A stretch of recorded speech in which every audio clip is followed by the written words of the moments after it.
Chiefs news, analysis, and opinion every day. We are here with what is tentatively the final video in the series looking at the UDFAs for this class with the Kansas City Chiefs. And guys, it is a big one. This is possibly the gem of the UDFA class, depending on where you look around the internet. Actually, I mean, if we're being fair, probably everywhere around the internet the rankings are available, this would be the highest ranked player. I'm not quite so sure about that, but let's get into it. The Chiefs have signed tight end Jake Briningstool, 6'5" and 5/8 inches, 241 pounds, 31.5-inch arms, 8 5/8 inch hands, a 4.75 40 at the combine with a 1.60 10-yard split, which is confusing because when you watch him on film, he looks fast, but he looks like an accelerator. He does not look like someone who, that's a decent 10-yard split, not a great 40. And then a 31-inch vertical and a 9'7" broad jump. And here is what he did in college. As a freshman at Clemson, just 3 receptions, 25 receptions the season after that with 4 touchdowns. Then 50 receptions for 498 yards, 5 touchdowns in his junior season. And finally, as a senior, caught 1 fewer passes, but had 32 more yards and 3 more touchdowns. So a fairly productive tight end at the college level. And this goes way back for him. He was the number 1 recruit out of the state of Tennessee coming out of high school. So he is used to being a premier player at his position.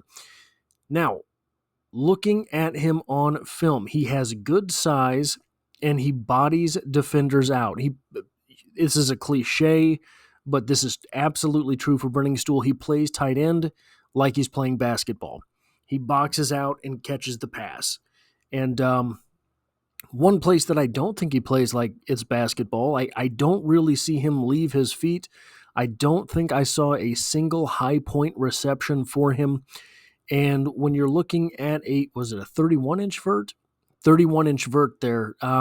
Maybe not the guy for that in the first place, but still nearly 6'6". He is a long strider who builds speed, and we're going to come back to that.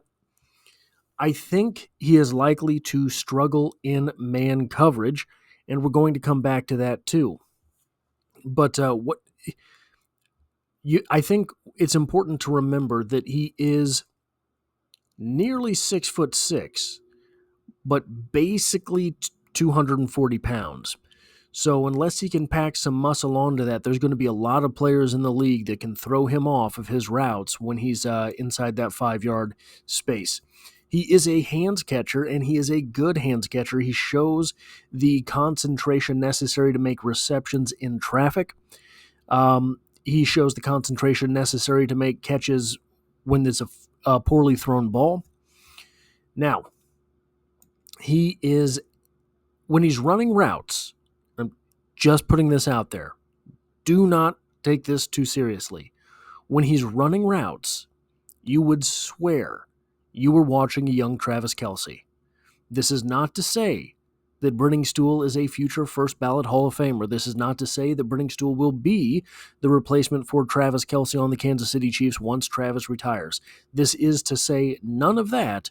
It is only to say that he has serious athleticism and route running ability. He does not, however, have the suddenness to break off routes. A 5-yard out route, things like that. He's not sudden in those movements, but he does change direction well. So whip routes, etc. He often gets open on whip routes, and Andy Reid's going to be able to use that. He does get downfield well, and when he's downfield, he has his head back, like he's always ready for the ball. He seems to be fearless over the middle of the field. That is a positive, and I never saw anyone make him pay for it, but that is possible in the NFL, right? And he gets north after the catch.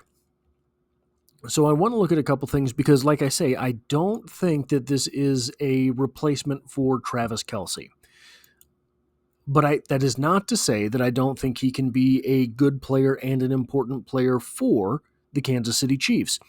These are the NFL.com rankings for Noah Gray up here at the top, 5.87 average backup or special teamer, and 6.0 for Jake Briningstool, traits or talent to be above average backup.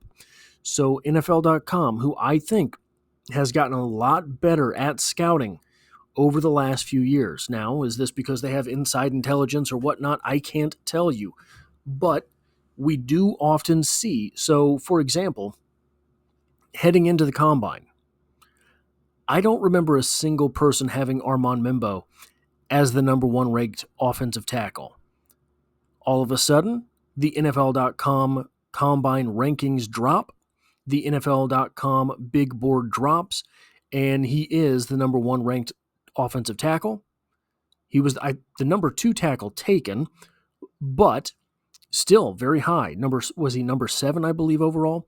And their scouting has improved a whole lot, and their player rankings have improved a whole lot over the past few years.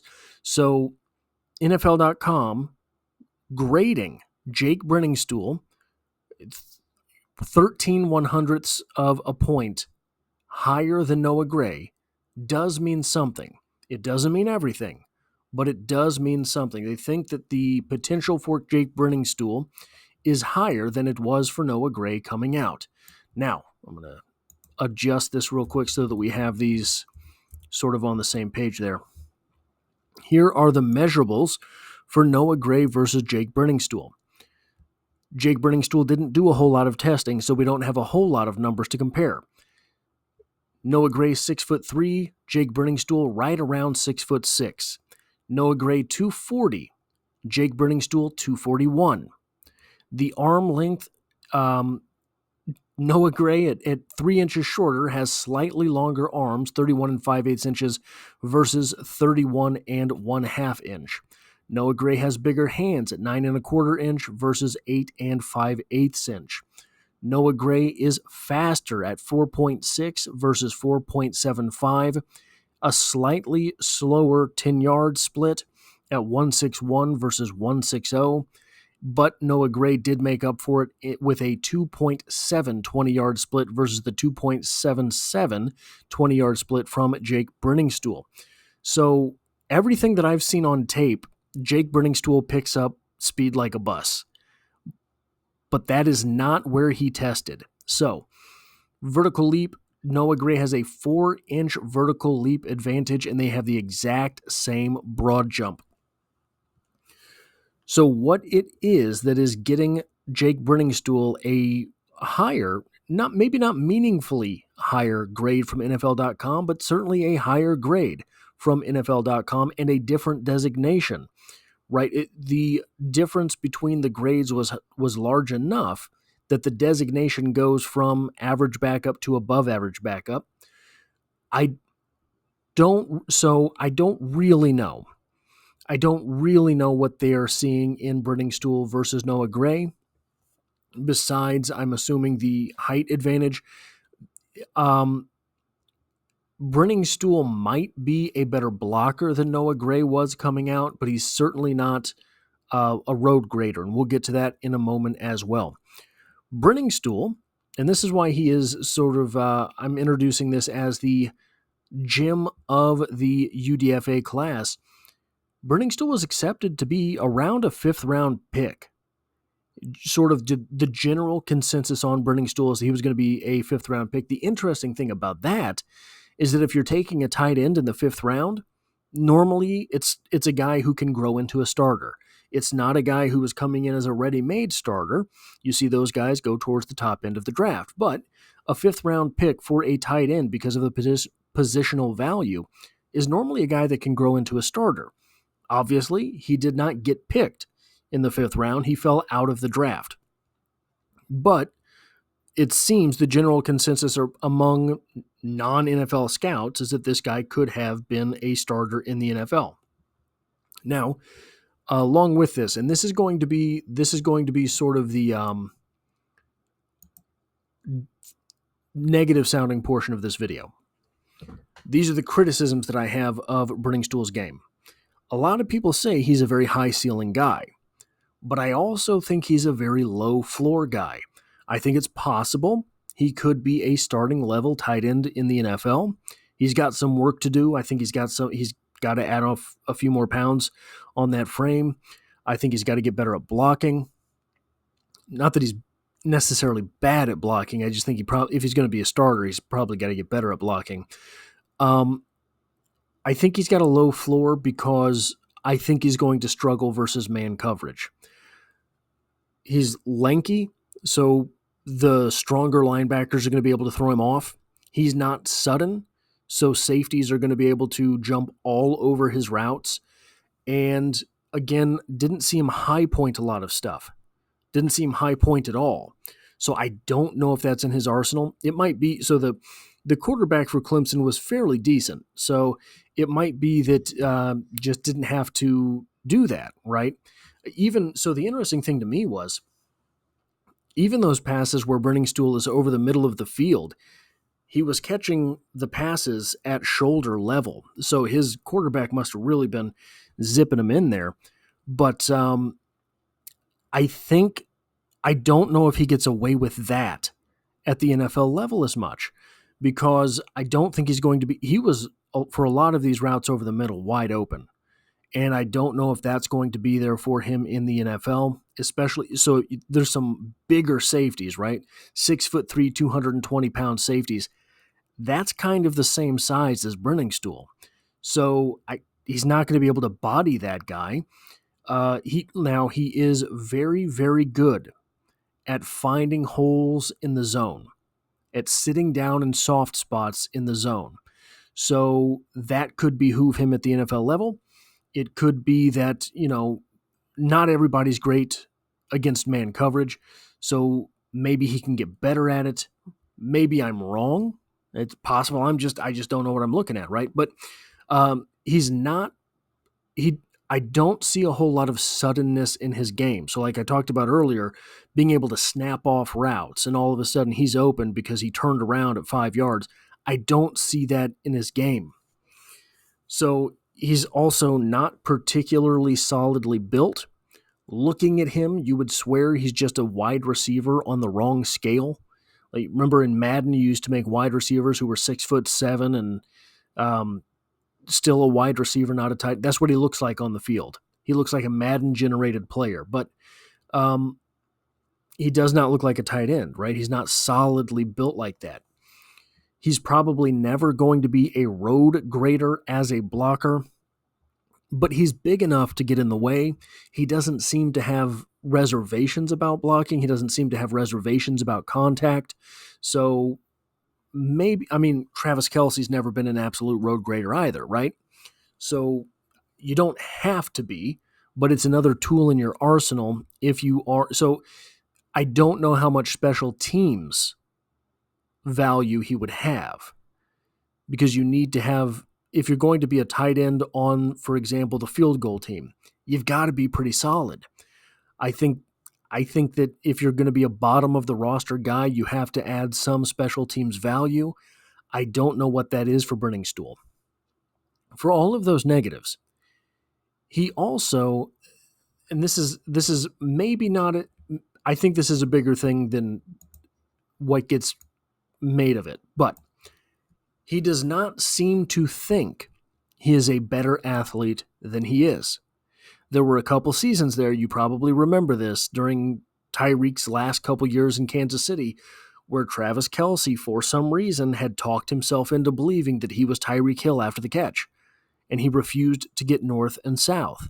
Briningstool does not seem to do that. He catches the passes, and he turns upfield. And as long as he does that, he's got the speed to make things work. So this is a guy, probably an NFL player, probably a guy that has a fairly high ceiling as an NFL player, probably a guy that can cause some mismatch problems against zone coverages, probably a guy who can be counted on to be a receiving threat as a tight end. That is not a whole package. I think the ceiling is high. I don't think he's a starter. Do you have to be a starter to make a difference? If he's better than Noah Gray, that's a good thing. Noah Gray has been a solid weapon for the Kansas City Chiefs. If he's never going to be a starter, is this a waste? No, because it's a UDFA. I think it's possible that we see him spend a year on the practice squad to see if he can bulk up. You know, some guys just don't have that body, right? So can he get bigger? Can he keep his athleticism? I don't know, but this is a guy who probably is an NFL player. So the Chiefs have gotten, in my opinion, 5, 6 NFL players through the ranks of the UDFA in this year's NFL draft. Now, they might not all play for the Kansas City Chiefs. I don't think they have all those roster spots open, but that's a good sign. It's part of that is the fact that Brett Veach is so active in the UDFA market, but also the Chiefs win. So if these guys are going to roll the dice being on an NFL roster where they're going to have very little say-so because they're coming in as UDFA, you might as well take the chance and get a ring. Beyond that, the Kansas City Chiefs have shown a penchant for being willing to play UDFAs. If I'm thinking real hard about it, there has been a UDFA make the roster every year that Brett Veach has been the general manager, and I believe there's been a UDFA get regular teams reps as a rookie every year that Brett Veach has been the general manager. I'll have to go back and look at that closer, but just top of my head, I think that's true, which means that this sort of highway of talent will keep coming to the Kansas City Chiefs, even if it's not the highest end. And that's something they're going to need so long as they're picking 29, 30, 31, 32 every year. That is all I have for this video. If you like or appreciate what it is that I do here, hitting a like button really does help me out, as it tells YouTube to share this video with other Kansas City Chiefs fans. And if you find yourself here by chance but not design, the Chiefs are the only thing I talk about on this channel. I've dropped a video every day for over 2 consecutive years. And as always, I hope to have you back for the next one.